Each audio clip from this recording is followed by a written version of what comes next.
The U.S. Central Command is one of the busiest combatant commands in the U.S. military. It is also one of the newer ones. Interesting fact, CENTCOM really is a result of the hostage crisis in Iran.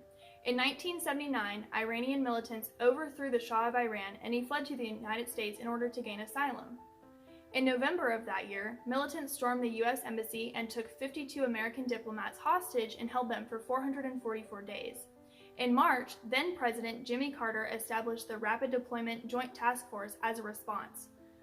The JTF could have been dissolved, but the actions in the Middle East did not stop, so as a result, President Reagan created CENTCOM, a full-fledged combatant command, in January of 1983.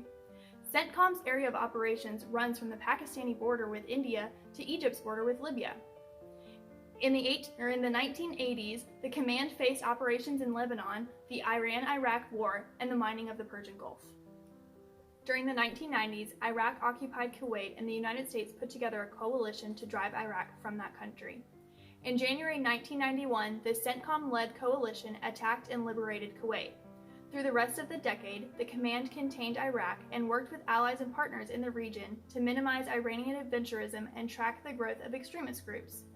U.S. Central Command led the fight against the terrorism in Afghanistan and managed the war against Iraq's Saddam Hussein beginning in 2003.